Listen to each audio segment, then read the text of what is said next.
70. The number alone feels monumental, like a chapter you never thought you'd reach so soon. One day, you're in your 20s, buzzing with energy, chasing dreams, and filling every corner of your life with plans and people. Then, in what feels like the blink of an eye, you're waking up in a body that tells its own story. Every ache, every wrinkle, a testament to years lived fully. At 70, life feels different. Not worse, not better, just profoundly different. Memories stretch across decades like a tapestry, each thread vibrant with emotion, lessons, and laughter. Priorities shift, and with them, so do we. And somewhere along this journey, I discovered something unexpected about myself. I've started avoiding people. It wasn't always this way. In fact, I used to be the definition of social.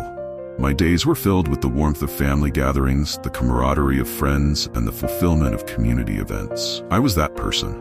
The one who remembered birthdays, showed up when others needed help, and thrived on being a pillar of support. But over time, something changed. It wasn't sudden, more like a slow unraveling.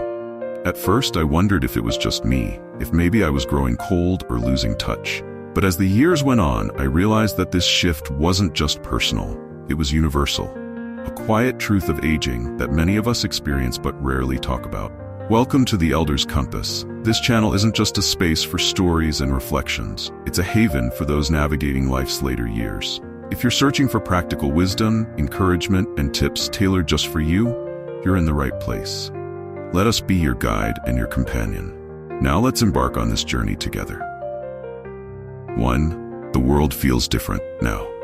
Today it feels as though the world has grown noisier and lonelier at the same time. Notifications buzz, news updates stream constantly, and endless scrolling fills the gaps where meaningful interaction used to reside. There are days when I feel an overwhelming urge to turn it all off, retreat into silence, and lose myself in the solace of my own thoughts.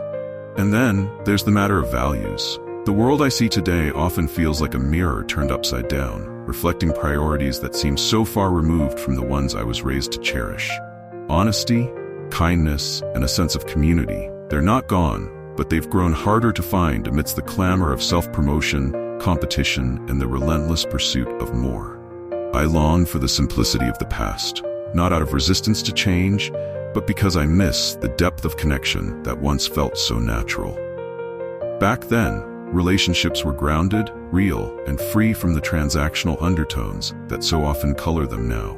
People weren't endlessly distracted, and there was an unspoken understanding that time spent together was sacred. Still, I know nostalgia has a way of softening the edges of the past, painting it in hues warmer than it might deserve. Life was never perfect, not in any era, and each generation has faced its own challenges. Yet, even knowing this, I find myself retreating, not in bitterness or resentment, but in a quiet determination to hold on to what still feels meaningful. For me, that means stepping away from the noise and focusing on the things that remain real. Authentic conversations, simple joys, and the connections that continue to nurture my spirit. The world may be different now, but in my heart, I carry the lessons of a time when connection was unhurried and life felt a little more human, and that's something I refuse to let go of. 2. Time feels more precious than ever. At 70, time isn't just something I measure, it's something I feel. It whispers in the quiet moments and echoes in the stillness, reminding me that it's both finite and invaluable. I find myself thinking about time in ways I never did before. It's no longer just the ticking of the clock or the flipping of the calendar. It's the realization, deep and undeniable, that this gift isn't endless. When I was younger, time felt infinite, like a river that stretched endlessly toward the horizon. I spent it freely, sometimes recklessly, as though there would always be more. Hours wasted on trivial arguments, shallow relationships, or tasks that offered neither joy nor meaning seemed inconsequential. Back then, I believed I had an endless reservoir of tomorrows. Now, every moment feels sacred, a treasure too precious to squander. Time isn't just a measurement anymore.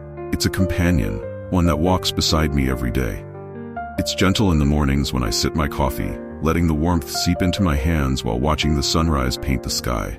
It's patient in the afternoons when I wander through nature, feeling the crunch of leaves underfoot and savoring the strength still left in my legs. And it's reflective in the evenings when I sit in my favorite chair, looking back on memories etched across a lifetime. Some joyous, some bittersweet, all meaningful. I used to think that filling my days with people and activities would make life feel richer.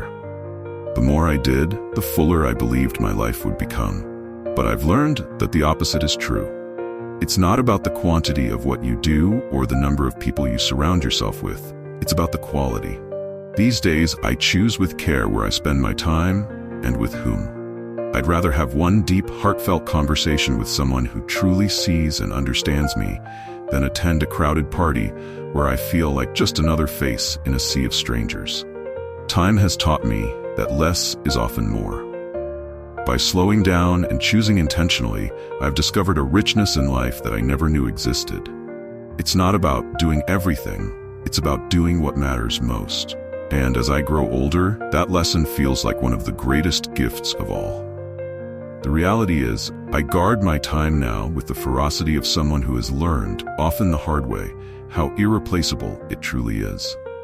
In youth, time feels like an infinite resource, a vast expanse of tomorrows stretching endlessly ahead. There's always another day to make amends, to rekindle old friendships, to chase those lingering dreams. But as the years pile on, you come to a quiet, humbling realization. Those endless tomorrows are fewer than you'd like to believe. This understanding doesn't fill me with sorrow, it fills me with purpose. I no longer squander hours on trivial arguments, shallow exchanges, or obligations that weigh me down rather than uplift me. Instead, I choose to invest my time where it matters most, into nurturing my health, diving into passions that stir my soul, and surrounding myself with those rare and cherished people who bring light and joy into my life. There's a profound liberation in this transformation. I've let go of the guilt that used to shadow my no, those moments when I decline an invitation or step away from what didn't serve me. I no longer feel the need to explain or justify why solitude often feels more fulfilling than the noise of a crowd. It's not that I've abandoned relationships, quite the opposite. I value them more deeply now, but my priorities have shifted.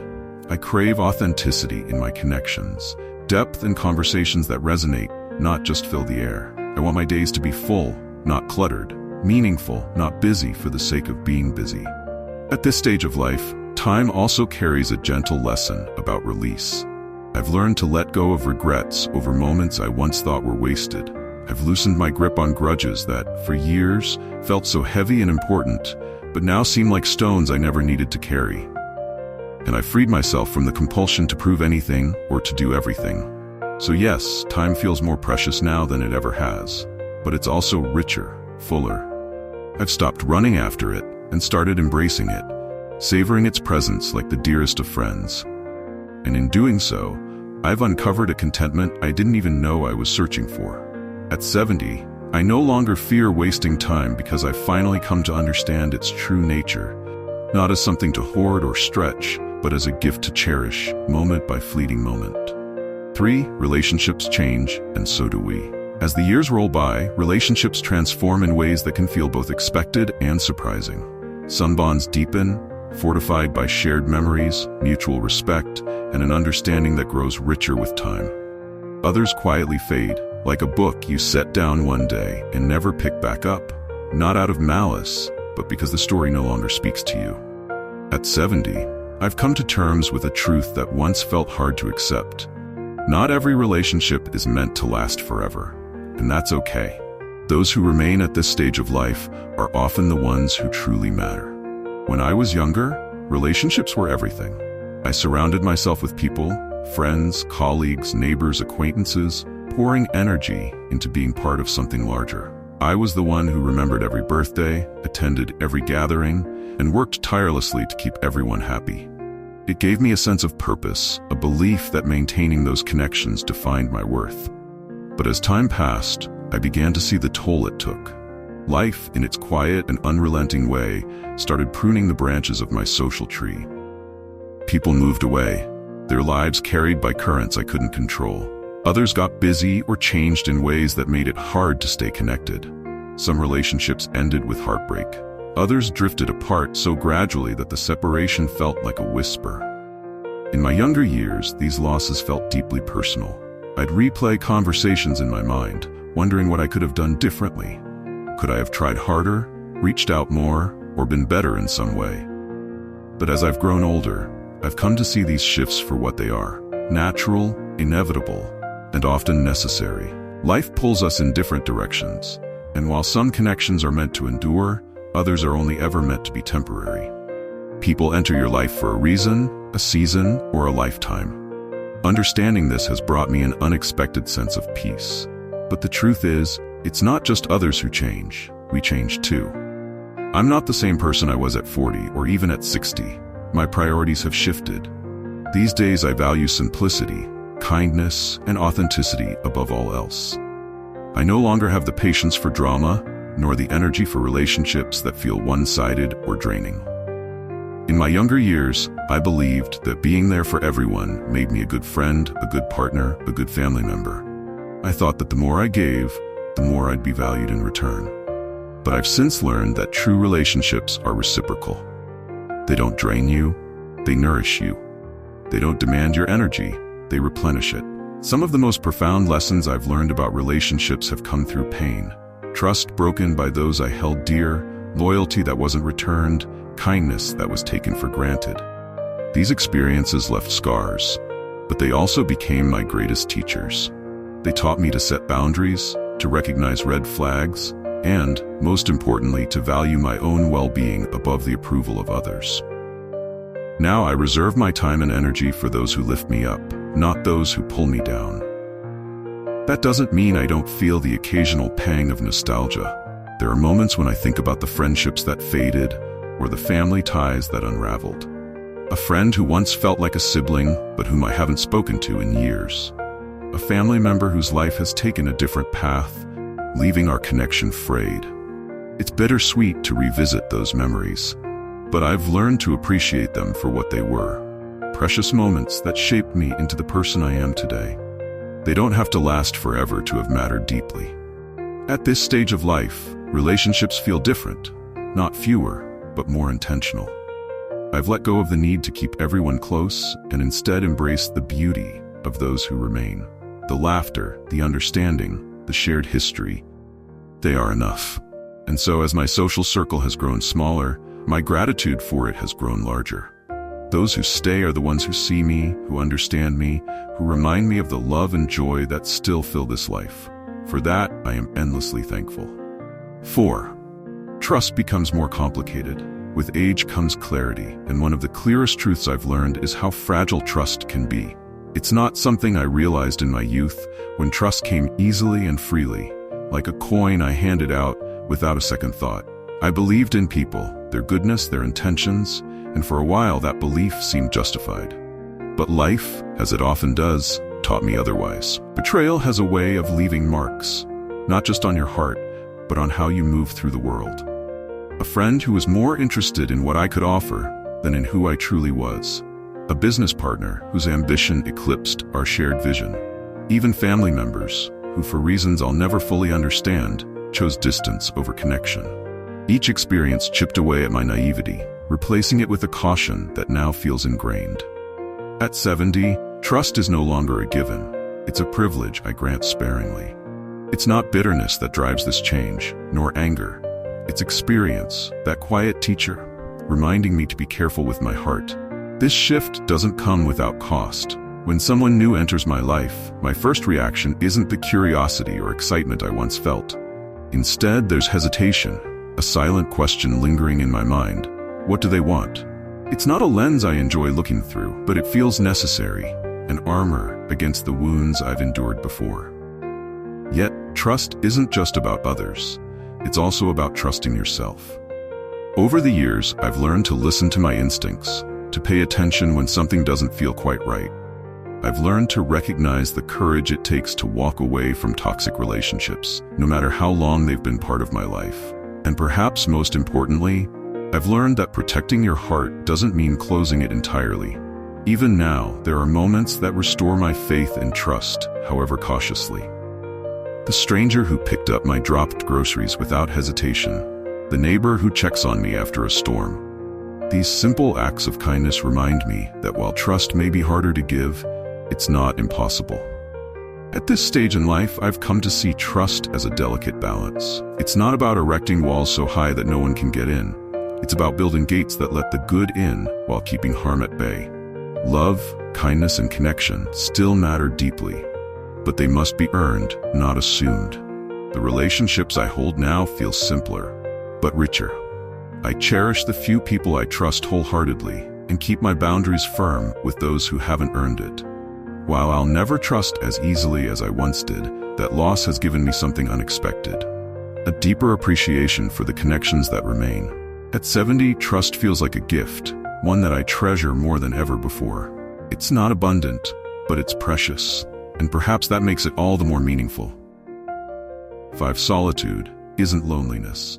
When I was younger, the idea of being alone was something I dreaded. Solitude felt like a void, a stark emptiness I couldn't bear to face. Nights spent by myself seemed suffocating, as though silence itself was a reminder of what or who was missing. Back then, solitude wasn't just something to avoid, it was something to fear. But now, at 70, I've come to understand solitude differently. It's no longer a shadow to escape from, but a light to walk toward. Solitude, I've learned, isn't about loneliness, it's about fullness. Loneliness is a hollow ache, a longing for connection that feels impossibly out of reach. Solitude, on the other hand, is a quiet contentment, a peaceful fullness in simply being present with yourself.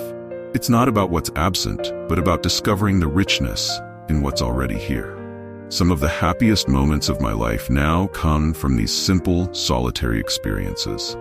Sitting by the window with a steaming cup of tea, watching the birds flutter around the feeder, feeling the gentle warmth of the sun on my face during a morning walk, hearing the soft crackle of a fire on a cold evening. These moments are small, almost mundane, but they fill me with a peace no crowded room or lively event ever could. In solitude, I've rediscovered the joy of simplicity. Without the constant hum of conversation or the distraction of obligations, I've learned to be still, to let the noise of the world fade into the background. And in that stillness, I've found clarity. Solitude has become a space for reflection. At this stage of life, memories take on a new role. They become both a comfort and a teacher. I find myself revisiting the moments that shaped me, not to dwell in regret, but to honor them for the lessons they hold. Even the mistakes, the heartbreaks, and the missteps, when viewed through the lens of time, carry a kind of wisdom I couldn't see back then. This newfound love for solitude doesn't mean I've shut myself off from the world. I still cherish the moments when my grandchildren's laughter fills my home, or when I catch up with old friends who remind me of shared times gone by. But those connections feel different now. They're no longer obligations or expectations. They're choices, deliberate and meaningful. I've stopped feeling the need to say yes to every invitation. I no longer maintain relationships out of guilt or a sense of duty. Instead, I've embraced the beauty of choosing where I give my time and energy. And when I do spend time with others, I'm truly present, unhurried, undistracted, savoring the joy of connection for what it is. Solitude has also given me something I never expected: a deeper relationship with myself. It has taught me to see my worth not in how many people surround me or how full my calendar is, but in the quiet truth of who I am. Solitude has shown me that I am enough, just as I am, without validation, applause, or acknowledgement from the outside world. At 70, solitude has become a source of strength. It's a choice, a bold one perhaps, to step away from the noise, to protect my peace, and to focus on what truly matters. In that choice, I've found a kind of happiness that feels deeper, more enduring, and more real than I ever imagined. I no longer see solitude as an absence. I see it as a presence, a space where I can be fully myself, free from the distractions of the world, immersed in the things that bring me joy and contentment.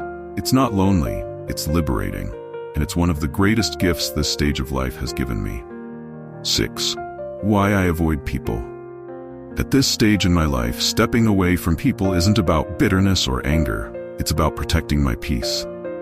After 70 years of living, giving, learning, and yes, hurting, I've realized something essential.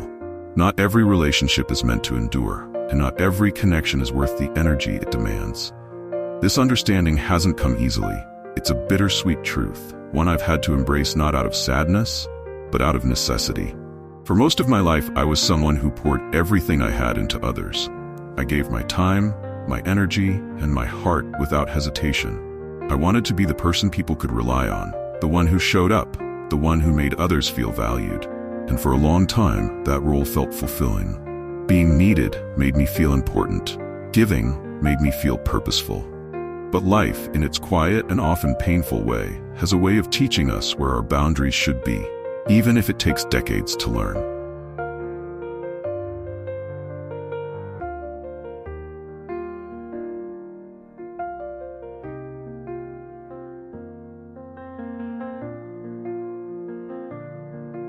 Over the years, I've been let down by people I trusted deeply, hurt by those I loved fiercely, and drained by relationships that took far more than they ever gave.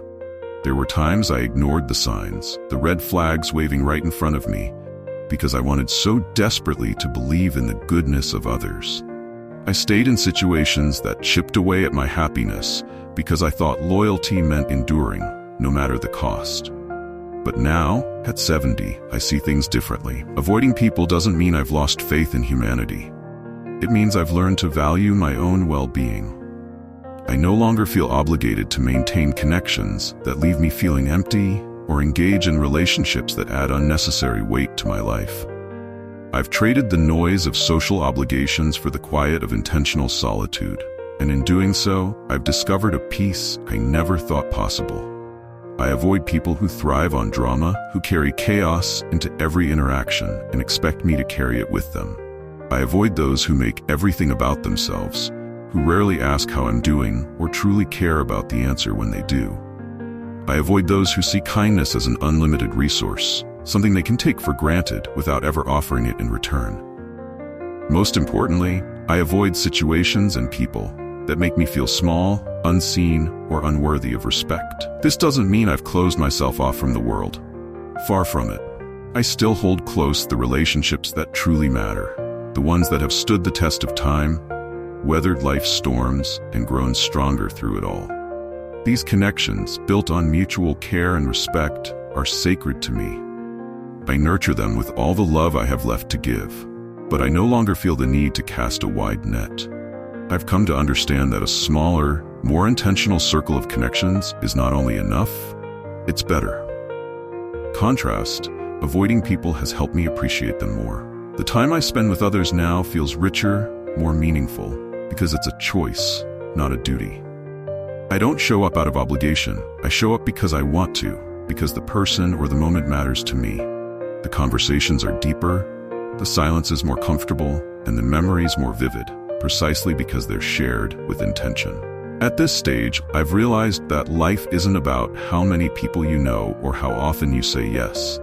It's about the quality of the connections you keep and the peace you protect within yourself. And for that peace, I'm willing to say no to what doesn't serve me.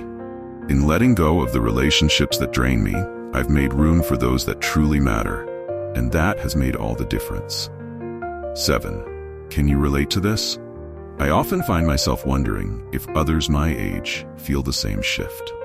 Is it just me, or does time naturally teach us to become more selective? Do the disappointments and betrayals we've weathered inevitably nudge us to build stronger boundaries, to hold our peace closer than ever before? Looking back on my earlier years, I see a version of myself that was tirelessly devoted to meeting everyone's expectations. I wanted to be the dependable friend, the reliable partner, the selfless family member. I believed my worth was tied to how much I could give to others, how well I could support them, how consistently I could show up. And for a time, that belief shaped the way I lived. But there's a cost to always putting others first. A quiet erosion of your own needs, your own identity. Over the years, I began to feel it. The exhaustion, the depletion, the realization that I had very little left for myself. Now I see things differently. I've stopped apologizing for reclaiming my time and energy. I've let go of the guilt that used to accompany my no. Choosing solitude over socializing doesn't feel selfish anymore. It feels necessary. And I no longer question whether something is wrong with me for needing space to simply breathe, reflect, and be. If you're in your 60s, 70s, or beyond, maybe this resonates with you. Maybe you too have started to step back from relationships that no longer nourish you, or from situations that drain your spirit rather than filling it. Maybe you've noticed that as time grows more precious, you gravitate toward depth over breadth, quality over quantity in the people and experiences you invite into your life. This isn't an easy transition. It rarely is. Letting go of what no longer fits can feel like shedding pieces of yourself, like saying goodbye to parts of your identity. But the truth is, this stage of life isn't about holding on to everything. It's about making room. It's about clearing space for joy, peace, and what truly matters. If you felt this shift, I want you to know you're not alone. There's no map for navigating this phase of life. No one-size-fits-all solution. Some people find fulfillment in large social circles, and that's a beautiful thing. But if you, like me, find solace in quiet moments, in smaller and deeper connections, that is just as valid. At 70, I've learned that letting go isn't a loss. It's an act of liberation. It's okay to release what no longer serves you. It's okay to prioritize your well-being, your happiness, your peace. And in doing so, I've discovered something unexpected. A freedom I never knew existed. A freedom to live authentically, to honor who I've become, and to embrace life on my own terms. So if you find yourself stepping away, don't see it as retreating. See it as moving closer to yourself, to your truth, to the life you deserve. This is a gift, to shape a life that feels deeply right, even if it doesn't align with what others expect of you. Here's to this chapter of life, a time of reflection, of growth, of courage. May we all find the peace we've spent so long searching for, and may we finally feel free to live unapologetically, just as we are. 8. Embracing this chapter. At 70, I no longer see life as a story of endings, but as a journey of beginnings. Each phase of life has brought its own revelations, challenges, and quiet joys, and this chapter is no exception. In many ways, it feels like the richest yet, a time to step back, take a deep breath, and truly embrace who I've become. This chapter of life isn't about how much I accomplish, it's about how deeply I savor the moments that make up my days. It's the sunlight filtering through the curtains in the morning. It's the sound of a grandchild's giggle that lights up the room. It's the warmth of an old familiar hand in mine. These small moments, once so easily overlooked, now anchor me in what truly matters. But this time of life isn't just about simplicity, it's also about reflection. Looking back, I see a life that was far from perfect, but beautifully my own. There were triumphs that filled me with pride, mistakes that taught me resilience, and heartbreaks that shaped me in ways I couldn't appreciate at the time. Together, they formed the patchwork of a life well lived. Yet as much as I cherish the past, this chapter isn't about dwelling on it. It's about looking forward with a quiet sense of hope. There's still so much to learn, create, and explore. Whether it's planting flowers in my garden, losing myself in a book, or simply sitting in stillness, I've realized that joy doesn't have to come from big plans. It often blooms in the smallest, most unexpected places. One of the most liberating gifts of this stage of life is freedom. The freedom to let go of expectations that no longer serve me. For decades, I carried the weight of proving myself, of striving to meet standards I didn't set for myself. But now I've embraced a truth that was always there. I am enough, just as I am. This chapter has taught me the power of no. No to obligations that drain me. No to relationships that no longer align with who I've become. No to the constant pressure to be everything to everyone. In saying no to what doesn't matter, I've made space for what does. Peace, love, and connection. There's a quiet courage that comes with aging. A boldness to live unapologetically, to embrace what feels right for me, regardless of what others might think. I've stopped fearing judgment or misunderstanding. At 70, I've earned the right to prioritize my well-being, speak my truth, and live life on my terms. This chapter is also about gratitude. Gratitude for the life I've lived, for the people who have walked this path with me, and for the memories I carry. Gratitude for the strength that saw me through the hard times and the joy that illuminated the good ones. And above all, gratitude for the present moment, for the simple yet profound gift of being here. Now, to embrace this chapter is to honor the past without being bound by it, to welcome the present with open arms, and to step into the future with hope. It's about finding beauty in the ordinary, cherishing the connections that matter most, and gently releasing anything that disrupts my peace. That doesn't mean it's always easy. There are moments of longing, of missing the people and places that once defined my life. But even in those moments, there's strength, a reminder of how far I've come and how much I still have within me. At 70, I've learned that life isn't about the grand milestones. It's about the everyday moments that quietly shape our days. This chapter, though different from those that came before, feels like the most honest, the most authentic, and the most peaceful part of my journey yet. To embrace this chapter isn't to accept limitations, it's to celebrate possibilities. It's to honor the life I've lived while remaining open to the unknown beauty still ahead. And above all, it's about living fully, deeply, and unapologetically, one precious day at a time. At 70, life has shown me that it's not about how much you do, achieve, or accumulate. It's about what truly resonates in your heart. It's the quiet moments, the connections that feel real, and the peace you protect within yourself that hold the most meaning. I've discovered joy in simplicity, strength in solitude, and a deep fulfillment in focusing on the people and experiences that genuinely matter. Stepping away from the noise isn't about bitterness or withdrawal.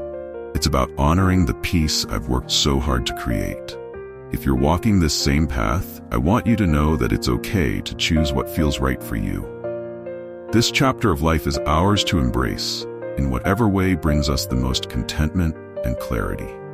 Whether it's through cherished relationships, treasured hobbies, or simply allowing yourself the grace to be still, every choice you make for your peace is a choice worth celebrating. Thank you for joining me on this journey and for allowing the Elder's Compass to be a part of yours. This channel is here to celebrate the wisdom of life's later years, to offer encouragement, and to remind us all that we are never alone in this chapter of rediscovery and growth.